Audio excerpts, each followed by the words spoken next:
2, 1. Good morning, Miss Jaqi. Good morning. I'm glad that you're here. Welcome to the God is Awesome podcast. If you guys are listening online or wherever you're listening on, please be sure to subscribe on iTunes or Stitcher, SoundCloud, Podbean, wherever you're finding this podcast, Spotify even maybe.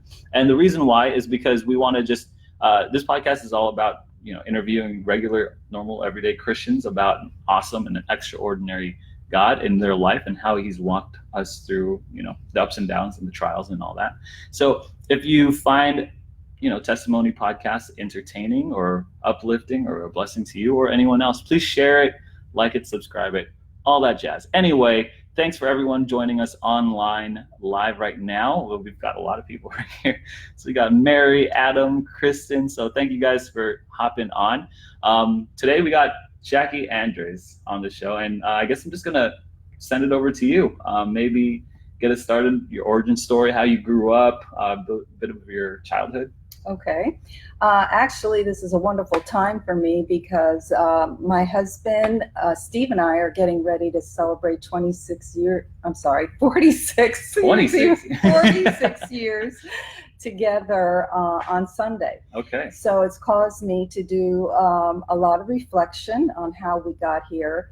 And truly, it's only been by the grace of God. That's amazing. Yes, it's a God thing for sure. Well, I mean, just talking here, because me and my wife were like 2.5 years. So we're like, man. Well, we were looking at some of these pictures online of like old couples, like 90-year-olds, like taking. That's not you, but they're taking like engagement photos and stuff like that, like they're 19 or something. Mm-hmm. So that's really inspiring. Super glad that. So this is causing a lot of reflection for you? Yes. So knowing I had this coming up, it was good timing for me. Mm-hmm. Because it caused me to go back to my childhood and think about how I got to where I am today, and also in my marriage, or our marriage.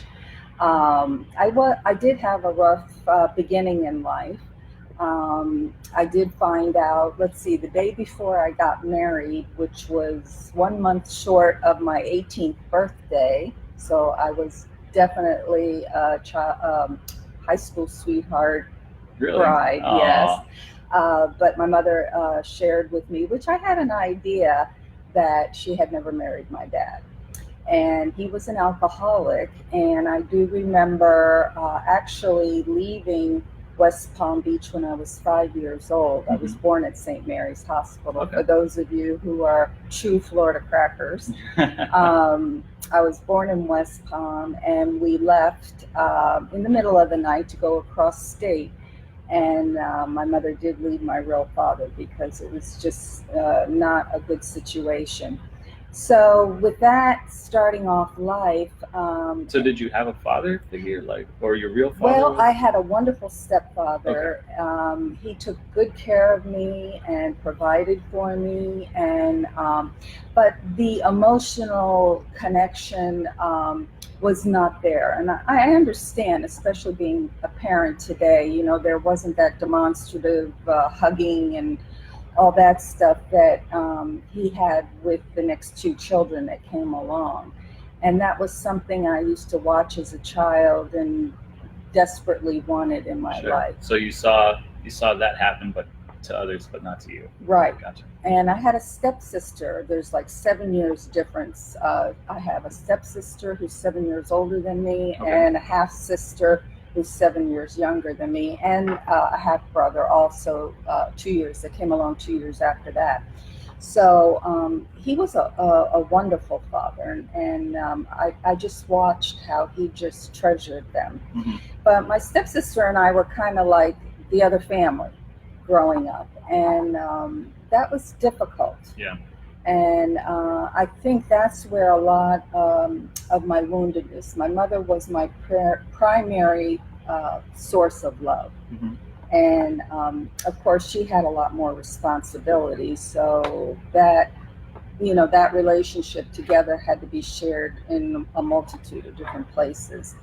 So I think at that point, based on the work I had to do with the help of a Christian counselor, I realized that I had some real abandonment issues. Yeah, an abandonment again from this like a split family scenario. Right. You're in the same family, same household, Yes. but love is definitely shown towards few kids, but not to you and your stepsister. Right. Correct. And so you don't even feel like part of the family. Right. Even to the point where, like, one Christmas morning, I guess they decided to let us sleep in, my stepsister and I, and they opened up all the presents at Christmas. No. Yes. My sister and I got up that morning, and it was like, really? Oh no.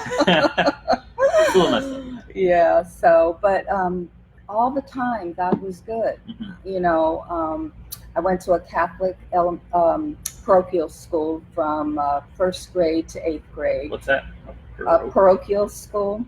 That's a Catholic school. Okay. Yes. The church and the school was directly across the street from our home. So you literally rolled out of bed and you were at church. Gotcha. Yes. So I was blessed in that I received a great education and knowledge about Jesus. Mm-hmm.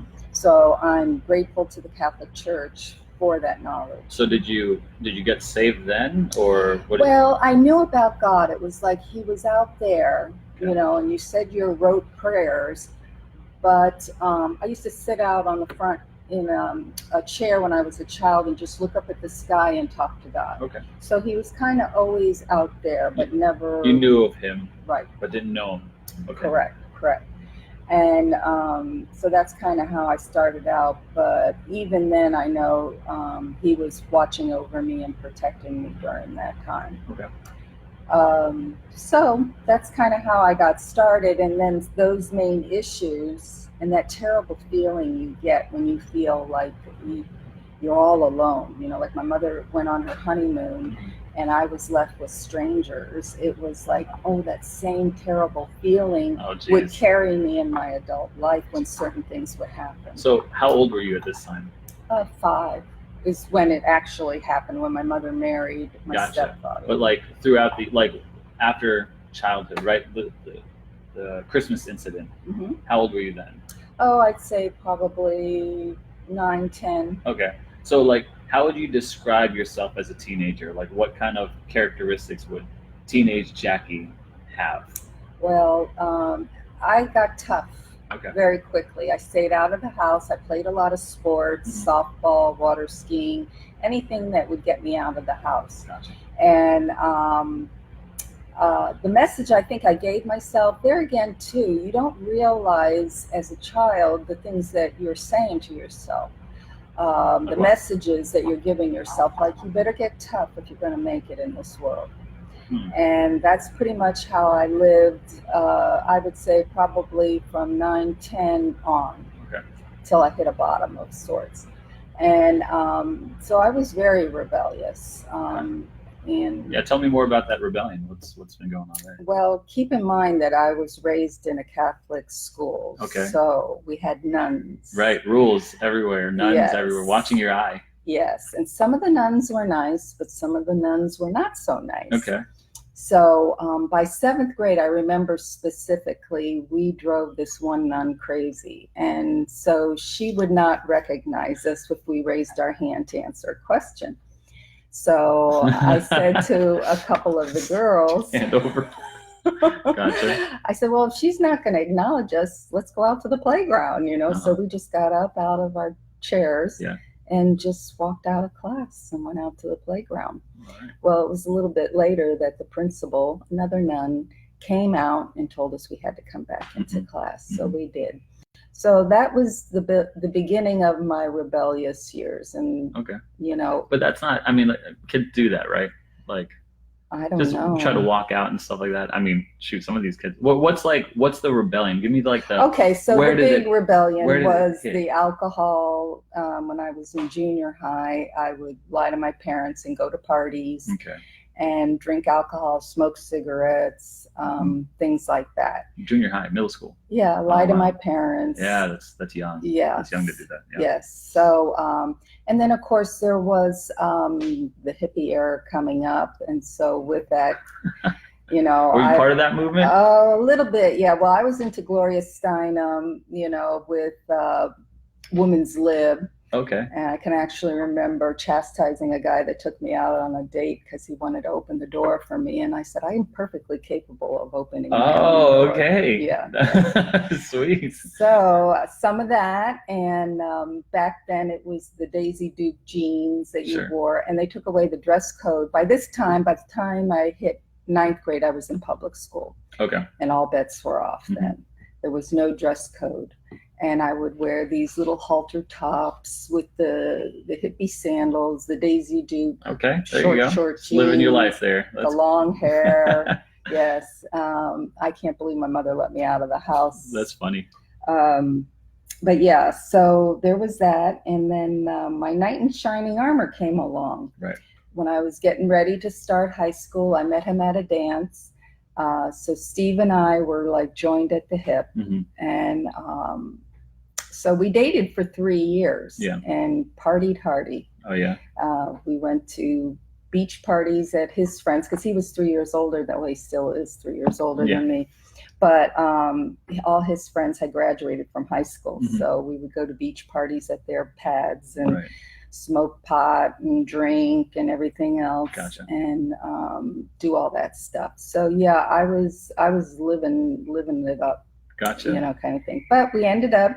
He was my love of my life and still is. Yeah, I can say for sure. Thank God for that. For sure. Absolutely. But God was going to have to do a lot of work in both of us because we both kind of came from wounded backgrounds. What's that work look like?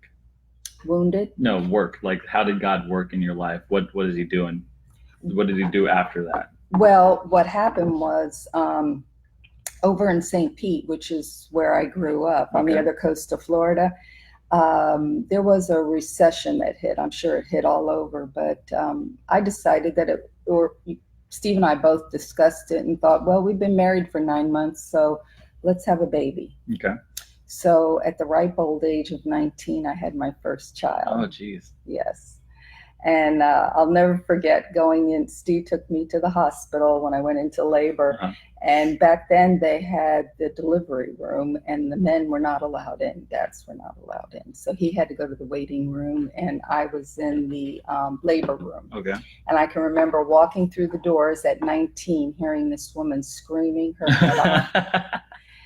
And I looked at the nurse and I said, that's not going to happen to me, is it? She said, oh, that poor woman's been in labor for 24 hours, you know. Oh, my God. So it was pretty scary, but that was the beginning of me realizing, hey, there's more to life than just me now. Sure. And so I wanted to be a good mother. And so I made some changes in my life and became responsible. So a lot of that other stuff kind of had to go by the wayside. Gotcha. Was that a hard change or was it a difficult change? No, because I was so in love with Brett when he was born. Gotcha. I mean, I used to just put him in the infant seat that they had back then, and I would sing that song to him, You Are So Beautiful to Me. Do you know that song? And so at what point then, I'm not sure if I heard it, where did God come in for you? Okay, so really it was survival mode for now. I think the Lord was letting me just have my way because I did hear from him. There were certain times I would hear him say, this isn't my best for you. Sure. Like when I wanted to get married. But I wanted what I wanted. You heard that when you wanted to get married? Yes. Really? Yes. How's that feel? Well, I just pushed it aside. You know, I kind of knew that as much as I wanted Steve, that I was taking a big step. I knew that. But it was like this just was the next natural step in my thinking. It was all my own thinking. Sure. You know, and because I loved him, I wanted him.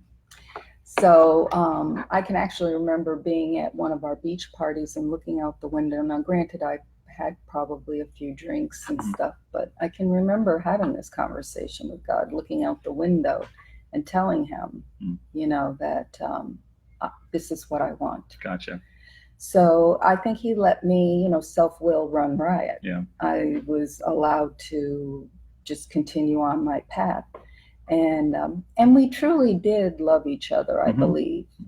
I just think that we were both not mature enough to know how to handle relationships each in other, a positive way. super giving of each other. Yeah. So how did that manifest itself? Well, it was rough. I'm not going to lie to you. We had some rough times. What does rough mean? I don't understand. Well, circumstances in our life. We called Brett our credit card baby because Steve wasn't able to find work, and I was home with this newborn and didn't want to leave him to go back to work, really. And so our answer was, well, then don't. And never mind, well, how are we going to live? And so we were living in my parents' house, who were having a difficult time selling it. And so we were told that, we could stay there until the house sold. And so Brett was a credit card baby in that I got my formula, diapers, anything that he needed on his credit card, not knowing how we were going to pay it. Okay. And eventually the telephone was turned off, and Steve was helping a guy that owned a hoagie shop, and he'd come home with hoagie rolls. And that was our food. We'd open it, put garlic and butter on it, and that's how we ate. Garlic bread. Yeah, love that garlic bread. And eventually, I just was having a really hard time coping with life and the responsibilities. So my family came, picked me up and the baby, and took us home with them. And Steve packed up all of our stuff. And his mom lived over here on this coast, and she said, I think you can find work over here. So he came, picked Brett and I up, and took us over to West Palm, or North Palm Beach, actually. And we set up house, and he had a job out at Pratt & Whitney at the time. And it was rough. We had one car, so we would get up really early in the morning. I'd get Brett out of the crib, drive him to work, come back, then get myself ready to work, and drop him off at daycare. Gotcha. So where does this lead? Like where does it lead to? You said you were talking about the bottom that you hit? Yes. So we continued to drink and party on weekends, and Brett was in the equation now. So eventually, we just did life. We got by the best we could, and bought a house with the help of Steve's grandmother. And then Steve got a job, and a good job, as a manager for TGI Fridays. And when you're in that kind of atmosphere, there's a lot of stuff rolling around, alcohol and drugs and stuff like that. And TGI Fridays. Yeah. It was a happening place back in the 80s. Sure. So anyway, trying to think how we got to this place. He was going for the career. This was his first time. And things weren't going so well at home because he just wasn't around. And by this time, our second child came along, Matt. There's 6 years difference between them. And I wasn't aware of everything, but, he was sailing with his career, and there was still alcohol involved for both of us. And he hit a bottom, which caused the marriage to hit a bottom. And we put together an intervention. What's this bottom like?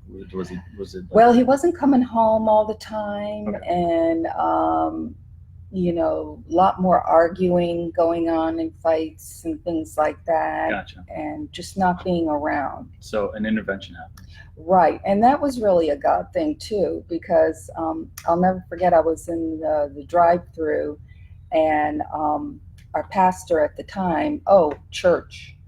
I knew that we needed to get back to church. We had kind of backslidden there in our party days. And so once Brett was born, we started going back to church.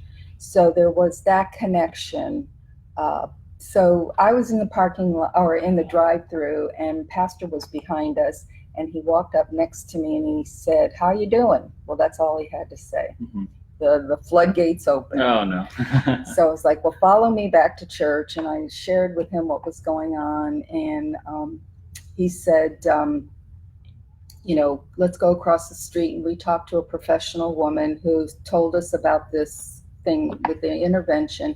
And we had some wonderful Christian friends, along with our pastor at the time, Mm-hmm. who agreed to be part of this. They were friends of ours. And so we put it together, and he agreed to go into treatment. I went into family week, and boy, I got an education. Mm-hmm. I realized that I wasn't the same type of alcoholic. I wasn't an everyday drinker, but when I drank, I binge drank. Mm-hmm. So it was that family week that I realized I had a problem also. Okay. So when Steve came home, everybody thought I quit drinking to help Steve, but it was really to make my life better. Yeah. So here we are, sober couple, learning how to do life without alcohol. Right. And that was really, I think, the beginning of our first marriage, godly marriage, sober. Really? And it was a wonderful time. Mm-hmm. We had a lot to learn. We had to learn how to communicate with one another. Yeah. And that took time. And then we brought the kids into the equation, and we would have Sunday family meetings where we would talk about, how are things going with each of us? Is there anything that, as a family we need to be working on, or individually or whatever? And we had a wonderful time with that. Wow, that's good. So is that when you first started getting involved with, Yes. Christ in your life? Yes. Okay. So I was giving you a lot of the geographic of everything, but yes, Christ was all over that. As a matter of fact, I was sharing with my husband this morning, remembering the intervention. I was so fearful, because everything was based on fear for me. That I was walking around the house clinging to the Bible, getting ready for the intervention, Really? Just praying and hanging on to God's word that this was the right thing. And even though it was hard being the wife, because sometimes as a spouse, you're the one out there. Nobody can walk that path with you but you and God. Yeah. And that's how it felt. And but definitely seeing God all over it. And the friends that we had back then, those were God ordained. Yeah. Because they were people that were with us through the dark days and hung in there with us. And then there were others that knew what it was that we were dealing with this life of addiction. So your commitment to God, was it like a growth that happened, like something that was slow and steady, or was there a moment that happened, or did you just end up like reflecting and say, well, all this was God and now I believe? Like, how did that? Yeah. The big change came for both of us when we made a special weekend. I don't know if Melissa shared in her testimony, but that's how I met Melissa Watkins. Okay. We were invited to attend a Christian retreat weekend called Curcio. And the husband has to go first, being the head of the family. And I had been wanting Steve to go because that had been one of my prayers. God, I just want a Christian husband, a godly Christian husband. And he knew what it was going to take. I didn't, And so some guy at church just walked up to him, invited him, and he said, "Okay, I'll go." And it was like, really? Okay. There. Yeah. So he made his weekend and came home a changed man. Awesome. And so it was like, okay. So this was post-intervention then, after? Actually, I'm trying to remember. Here comes my age. I can't remember exactly. I think it was actually before. Interesting. Okay. So, yeah, that makes sense now as I'm thinking how God's hand worked. Yeah, it makes a ton of sense. Because if it happens before, then the intervention, he's like more, like it's primed for that. Like he sees what he wants to be. Yes, it was before. Now I'm thinking of the logistics and everything. Okay. And that's a good reminder that, you're making me see that we don't have to be cleaned up before we come to That's Christ. Exactly right. Yeah. That he just says, come. Yeah. And that's important for me to be reminded of. Do you have any advice for someone who might be dealing with what you were dealing with, like alcoholism or all that stuff, and might want to come to church, might want to find God, but doesn't feel comfortable? Do you have any advice for that person? That is a wonderful question. And boy, if that isn't the Holy Spirit just shining down on us right now, because it's true. He wants us to come as messy as we are first, Mm-hmm. and He will help us do the cleaning up. We can't do it by ourselves. Mm-hmm. I tried, I think, when Brett was born, but it was such a struggle because I was trying to do it in my own strength. Sure. And yeah, I get it. You know, that regardless of what our pasts are or our woundedness, Mm-hmm. we need to come first, as messy as we are, because we're all messy. Yeah. And I hope as a Christian community, we never forget that. Gotcha. So, I mean, where does that take us now? Like, you know, like you've lived a life with Christ or with your husband, and ups and downs. Like, reflect on me, like the big sweeping themes on your life. Well, I think that once we dealt with my fear and abandonment issues, then it was like the Lord has used me over the next 20, 30 years, and it's been a wonderful adventure with Him, and that's what I have to call it. I mean, the places He's taken me and people that He's asked me to walk with. Yeah.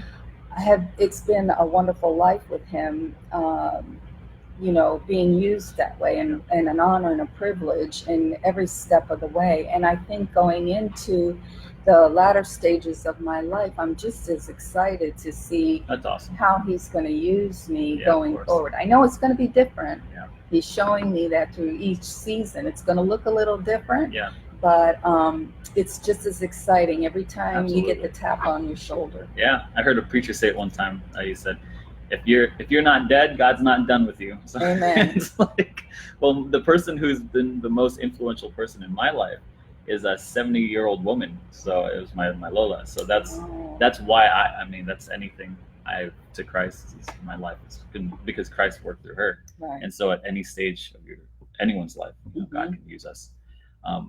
Well, I think that's our time here, Jaqi. I really appreciate you being here. I have one last question for you. Sure. But before that, I want to just thank anyone who was with us on this podcast. Sherry, Chris, Michelle, I mean, just a whole bunch of you guys. Thank you guys for watching. If you're listening to us on iTunes, on podcast, Stitcher, SoundCloud, Spotify, all that stuff, we want to thank you for reaching here.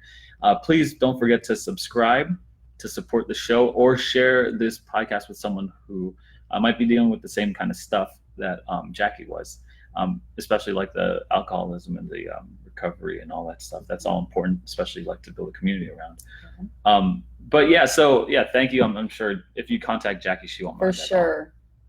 Miss Jaqi, I got one last question for you. Why do you think God is awesome? I think God is awesome because He knows me better than I know myself. Wow. He does for me. I was just playing this morning, Trust His Heart. Mm-hmm. And there were many times I couldn't understand why things had to be the way they were. But I realized He knew me better than I knew myself. Wow. And that's the best thing for us. Amen. Yeah. Thank you so much again for joining us on the podcast. Thank you guys for Thank joining. you. We love y'all. We'll see you next time.